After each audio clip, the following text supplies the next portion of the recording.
there's a lot of pollsters. They're imitators as well. But one of the best in the business is David Coletto of Abacus Data, and he joins us right now. Hey, David, how are you doing? Hi, Shaun. Good to be here. Busy time for a pollster. It is still busy. I mean, the election is really busy in the last few days before it sort of ramps up. But now everybody's doing their kind of debrief, postmortem, what happened, why. Yeah. And so, yeah, still busy, catching up on a little sleep. But it's a fascinating night. Yeah. At the end of the day, like, and I know post ops, there's always like, the pollsters got it right. Did they get it wrong? That 2% difference in the popular vote, the number was different at the end of the day, but that gap between the liberals and the conservatives, that shook out just as you had sort of forecasted on Sunday. Yeah, I mean, most pollsters. I mean, there were a handful who got it right, dead on. We overestimated the NDP, which was our reason we had the top line numbers off a little bit. But yeah, that 2-3 point gap that we had seen for most of this campaign, we never really had the Liberals ahead by 10 or 11 like some other pollsters. I always thought this race was going to be closer than I think a lot of people thought or were commenting on. And in the end of the day, yeah, the polls did well. So this was not a polling failure. You can believe the polls, and particularly Abacus Data's polls, as you said. Well, good stuff. And I encourage everybody to go to abacusdata.com. David does and his team do great work. That's why we have him on here. And I appreciate he's doing tons of mainstream stuff. And I do appreciate you giving us some time here to talk to farmers and ranchers across Canada. Speaking of farmers and ranchers, let's get to it. Kelvin Hepner and I had looked at the electoral map.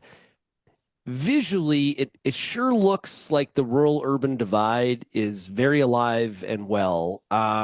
Is that what the numbers are saying? It is, and I think one of the things that this election did not change. There were some important changes in demographics, in a bunch of other factors, but that urban rural divide, I don't know if it became sharper, but it certainly didn't weaken, right? And Yeah. when I combined our last three surveys and get a bigger sample size, and I can go and look at folks who said, look, the first three digits of my postal code have a zero in the middle, they were almost 20 points more likely to vote. The Conservatives won by 20 points, Yeah. 47 Conservative, 28 Liberal. And then among the rest of the country, the Liberals were ahead by three. So that gap is still very large and is persistent and is different, obviously, in different parts of the country. In Western Canada, I think more rural communities overwhelmingly voted Conservative, as I think they've done over the last number of elections. Atlantic Canada, a little different in terms of that, but yeah, the big picture is this is still a very sharp divide in our country, and there was no indication, despite how a lot of the rest of the country kind of moved back to the Liberal fold. The folks living in more rural communities don't seem to have done that. What is the same, though, in both rural and urban Canada is the NDP vote collapsed, and it collapsed everywhere, whether it was Saskatchewan or British Columbia or Ontario. So that, I think, is probably the biggest factor explaining why the Liberals pulled off a fourth win, despite a few months ago, Shaun, I'm sure I was on your show saying, Pierre Poilievre certain to win the next election unless something fundamentally changed. And we got some of those fundamental changes, which I think. It seems like though as we went west, the NDP did recover a little bit because it was as we were going through the results, Ontario into Manitoba, it was like 4.5%. I think they finished off like what, 6 or something like Just that. Over 6. Yeah. But let me give you one story. I mean, not a story, but one data point. In Saskatchewan, the home of Tommy Douglas, the birthplace of the CCF and the NDP, they got 7% or so of the vote. That is historically, I mean, it's historically low everywhere. But when the NDP last had a bad election like this, which you have to go all the way back to 1993, they still got 23% of the vote in Saskatchewan. So they have lost kind of, yes, they've got, pockets of support. They've got 7 MPs elected, but, the NDP has a lot of work to do, I think, now if they're going to get relevant again at all. Yeah, now with being 3 seats short of the majority, obviously now we watch to see if some of those leaderless NDP seats cross the floor, which is, I think, what a lot of people are watching closely now. Now, the Bloc, also a disappointment? Well, certainly, yeah. I mean, they didn't get wiped off the map, but they lost what 10 or 11 seats in Quebec. And if you just looked at the country east of Ontario, the Liberals were on their way to majority. They achieved what they needed to do in Quebec by getting, at 42% of the vote, winning a number of block seats.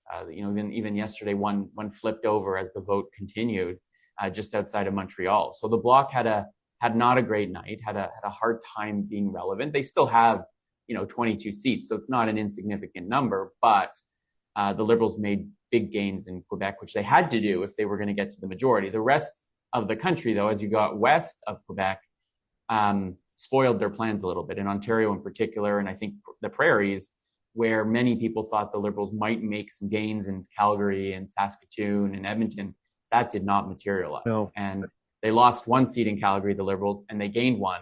But, they still now only have two seats no, they don't even have one in Edmonton anymore. I don't even know. So I think they've got two seats in Alberta as they had before, and only one in Saskatchewan now because of that northern seat that the boundaries changed that made it very Liberal friendly. Yeah, I think one of those, I think there's an NDP seat in Edmonton. That's right. Sorry, yeah. So they've got one seat in Alberta. So Corey Hogan, who's the lone Liberal elected in Calgary, I suspect will be a cabinet minister when that's you think. BC go more conservative than maybe you thought? I seen a lot of blue there.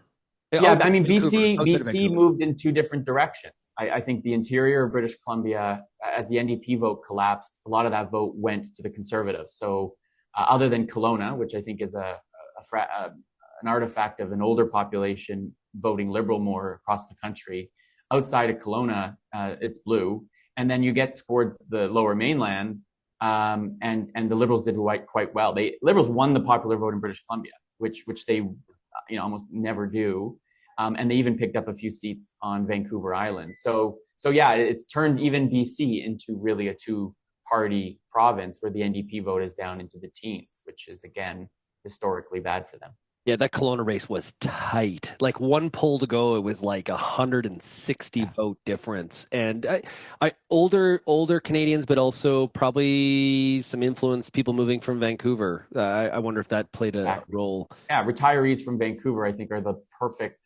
Like those were the folks like that that saved the Liberals. That's why they won. There's a seat outside of Toronto, Bay of Quinte, that has Belleville, but the Prince Edward County, the so-called county for those folks who live around Toronto, lots of, transplants from Toronto who went and retired in that beautiful part of the province. Same kind of thing. That seat went Liberal as well. What did Gen Z and millennials do? Well, that was an interesting part of the story. I think, this election showed us that those demographics flip. So if older voters were more inclined to vote Liberal, then we saw a real persistent support for the Conservatives among those younger cohorts, right? Who weren't interested or as focused on Trump. They were much more likely to be telling us in the polls that we did that they were still focused on housing, on the cost of living, on their own economic security. And while Trump was sort of looming still over them, they were less focused on that. And so the Conservatives, I think we're going to see, did better among older voters than they had previously. And that split, particularly among younger men, was wide. Young men and young women really went in two different directions. And that will be one of the stories. Just as an aside, because I'm fascinated by this, there's an organization called Civics that does the student vote every year, right? So while we're voting, those of age are voting, kids not university, and secondary and elementary school do mock elections.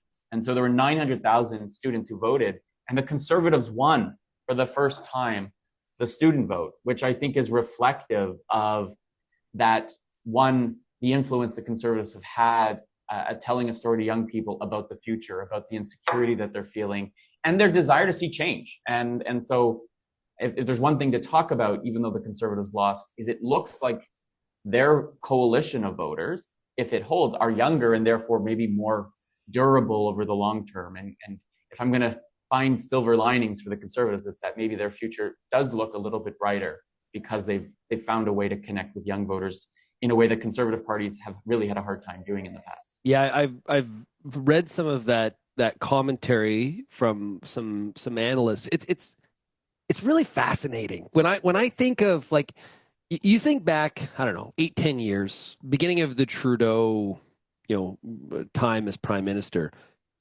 the young vote was just, young people all behind him. The conservatives were the older, crotchety older white Canadians, and things have entirely flipped here.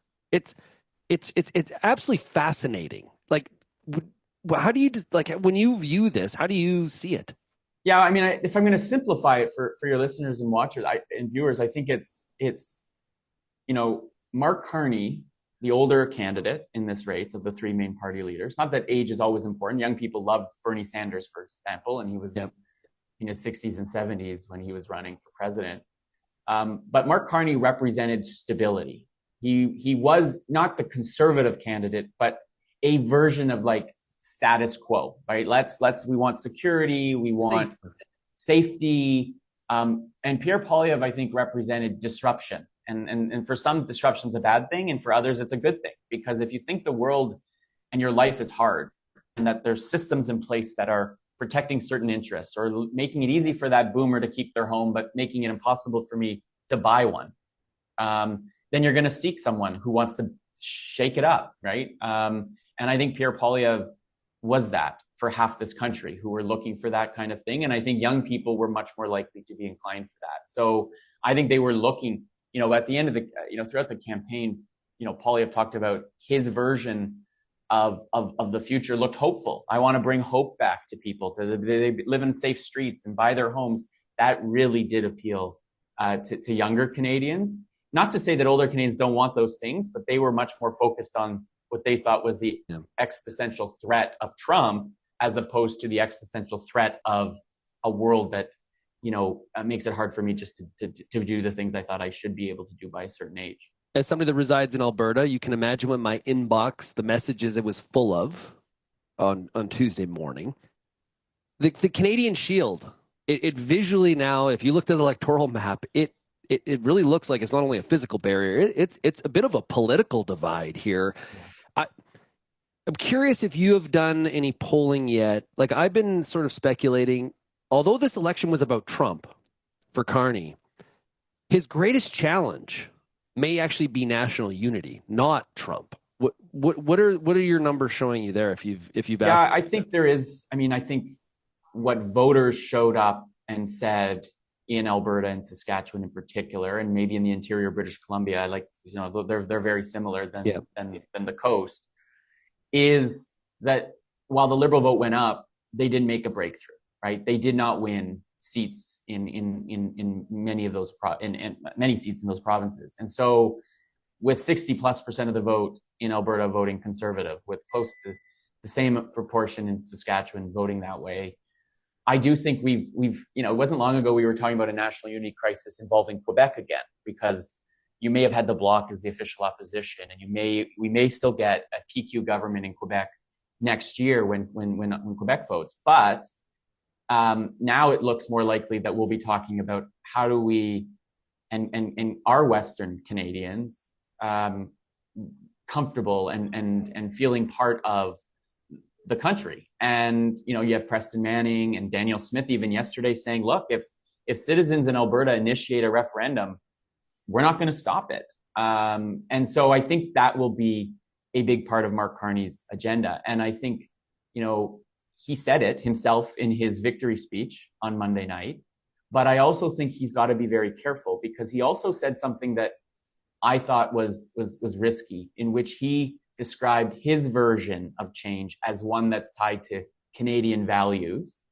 And if you were somebody who voted Conservative or was strongly opposed to the Liberals and you heard that, you might be wondering, is he saying I'm not Canadian? That the things I believe are not the same values as his? So we have to be really careful. And this election, wasn't the whole country didn't rally around Mark Carney, and we were rallying around the flag, but we were rallying around two versions of that flag. Yeah. And I think we're as divided as we were before this election, even if Trump is uniting us in different ways. Conservatives are very much a good news, bad news sandwich, becoming very good at being the bridesmaid here. I guess, how do you break down there's a lot of people painting a bad picture, people painting a very positive picture. Of course, we don't know what the future is for Pierre Poilievre. He lost his riding of Carleton in a very close race, I guess. What would you say about the Conservative campaign and where they go from here? Yeah, I mean, it really is a mixed bag, and you can pick out the good stuff and the bad stuff. Highest popular vote that the Conservatives have had since the parties merged in 2003, better than Stephen Harper did in 2011. Far more voters. So that's the upside if you're a conservative. The downside is that wasn't enough, and wasn't nearly enough for you to make the kind of gains you need in terms of seats, because the NDP vote collapsed and it consolidated around the Liberals. I don't think we are in for a long-term two-party system. I do believe the NDP will be back. I think that there's a natural audience and environment that will see an NDP continue to exist. But that being said, I think conservatives still have to ask themselves, once Justin Trudeau stepped out of the spotlight and he was the thing that was holding that larger conservative coalition together, they still needed to give people in some parts of this country a reason to vote for them. And I think that's going to be some of the reflection. But look, Pierre Poilievre, in our tracking anyways, was not a deeply unpopular person when this campaign ended. He was not as popular as Mark Carney. And so Mark Carney came around at the right time and appealed to far more people because of who he was and the environment that people were in. But, Yeah. I look at this and I say, I'm very objective. I'm not partisan, but I say, as much as this is a defeat for conservatives, they should still be bullish in the future opportunities. And this may be the next step in a series of steps to get them to a place where they can win a durable majority. But it's still a work in progress. And the challenge remains, without much support in Quebec, you've got to sweep the lower mainland and the GTA in order to win a majority in Canada. And you've got to do certainly better in Atlantic Canada as well. It was within their grasp, for sure. My personal opinion, they should have showed more of the Pierre Poilievre in his Carleton riding, standing in the back of that pickup truck on Sunday. They should have showed that throughout the campaign. It was a different version of Poilievre that I think would have shown up a lot better in some of the ridings where they were unsuccessful. And that's my personal opinion. David, thanks so much for joining us here today. I really do appreciate it. And keep up the great work there at Abacus Data. Thanks, Shaun. Always a pleasure.